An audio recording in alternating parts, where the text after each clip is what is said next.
Hello दोस्तों, आज हम 1931 से लेकर 1947 तक की महत्वपूर्ण घटनाओं को देखेंगे।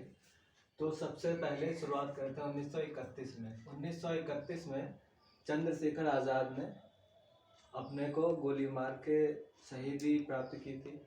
अल्फ्रेड पार्क, जो उस समय इलाहाबाद का ही एक पार्क था, इस समय उसका नाम है चंद्रशेखर आज़ाद पार्क और ज़िले का भी नाम प्रयागराज हो चुका है। तो आज़ाद को जब चारों तरफ से अंग्रेज़ों ने घेर लिया और उन्होंने अंग्रेज़ों का मुकाबला किया, आखिरी में एक गोली उनके पास बची थी, तो उन्होंने अपना वादा निभाया कि आज़ाद ही रहा हूँ, आज़ाद ही रहूँगा, और वो गोली अपने सिर में मार के अपने खत्म कर लिया। भगत सिंह, सुखदेव, राजगुरु, इन तीनों लोगों को एक साथ फांसी दी गई थी सन 1931 में। 1931 में नई दिल्ली को राजधानी बनाया गया। उससे पहले कलकत्ता राजधानी थी। 1931 में ही सेकेंड राउंड टेबल यानी द्वितीय गोलमेज सम्मेलन हुआ। इससे पहले प्रथम गोलमेज सम्मेलन 1930 में हुआ था। 1931 में गांधी और इरविन के बीच में समझौता हुआ, जिसको गांधी इरविन पैक्ट कहते हैं। अब आते हैं 1932 में। 1932 में पूना में एक समझौता हुआ जो B.R. अम्बेडकर और गांधी जी के बीच में हुआ था। इसमें कुछ सीटें अनुसूचित जाति जनजाति यानी हरिजन समाज के लिए, दलितों के लिए कुछ सीटें आरक्षित की गई थी। उस पर यह समझौता था। 1932 में तीसरा राउंड टेबल सम्मेलन यानी तृतीय गोलमेज सम्मेलन हुआ और इसी समय सांप्रदायिक पंचाट अर्थात कम्युनल अवार्ड की घोषणा की गई। इसमें संप्रदाय के आधार पर कुछ सीटें आरक्षित की गई थी। 1933 में भारतीय राष्ट्रीय कांग्रेस के कलकत्ता अधिवेशन पर रोक लगा दी थी वहां की पुलिस ने।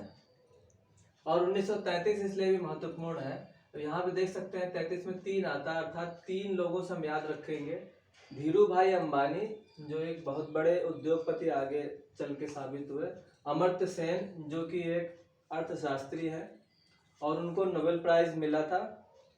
मधुबाला, जो एक फेमस एक्ट्रेस थी। इन तीनों का जन्म 1933 में ही हुआ था।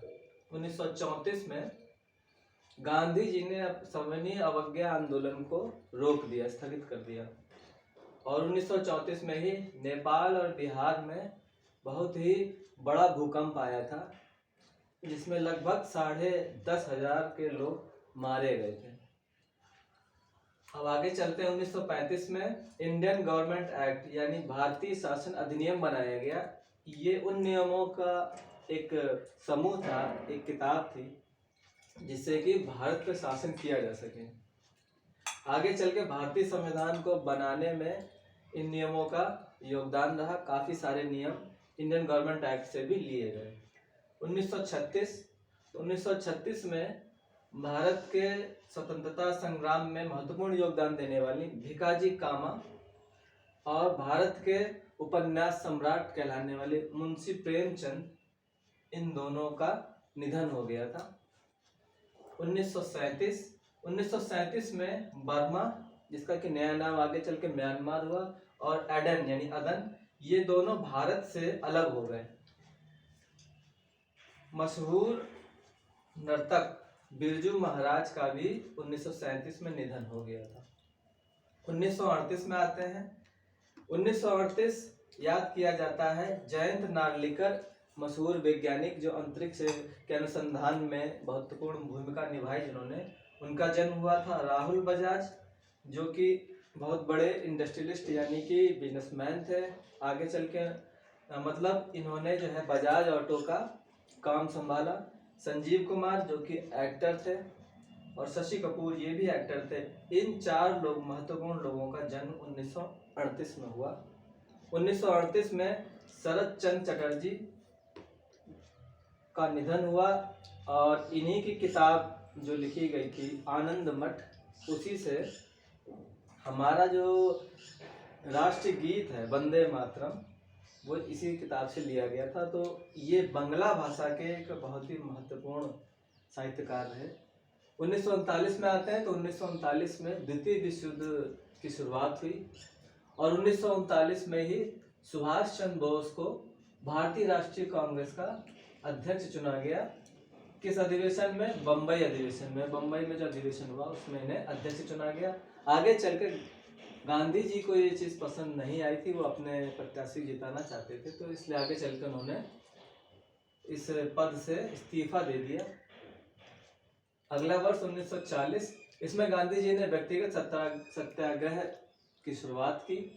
व्यक्तिगत सत्याग्रह इसलिए था क्योंकि द्वितीय विश्व युद्ध में अंग्रेजों द्वारा भारत के सैनिकों को सम्मिलित किया गया था। भारत का धन उस युद्ध में लग रहा था। भारत में जितने भी गोला बारूद, जितनी भी चीज़ें, असलहे बने थे, वो सब उस युद्ध में अंग्रेज़ों ने अपने स्वार्थ के लिए इस्तेमाल किया। भारत की बहुत ज़्यादा हानि हो रही थी, इसलिए व्यक्तिगत सत्याग्रह गांधी जी ने शुरुआत की। इसमें उनके द्वारा चुने गए 1500 लोगों ने अलग अलग समय पर सत्याग्रह किया। और इस सत्याग्रह में सबसे पहले जो व्यक्ति गिरफ्तार हुए, वो भी महत्वपूर्ण है, वो थे विनोबा भावे। विनोबा भावे, ये भी याद रखेंगे। 1941 में, 1941 इसलिए याद किया जाएगा क्योंकि इस समय गुरुदेव नाम से जो प्रसिद्ध हैं रविंद्रनाथ टैगोर, उनका निधन हुआ था। 1942 में आज़ाद हिंद फौज, जिसको इंडियन नेशनल आर्मी भी कहते थे, इसका गठन हुआ, इसको बनाया गया। और 1942 में ही भारत छोड़ो आंदोलन, जिसको कि अगस्त आंदोलन भी कहते हैं, इसकी शुरुआत हुई। क्रिप्स मिशन भी 1942 में ही भारत आया। आज़ाद हिंद फौज की स्थापना रास बिहारी बोस ने की थी। आगे चलकर यही संगठन जो है सुभाष चंद्र बोस ने इसको और बहुत ही मजबूती से आगे बढ़ाया। अब आते हैं 1943 में। 1943 में पोर्ट ब्लेयर यानी अंडमान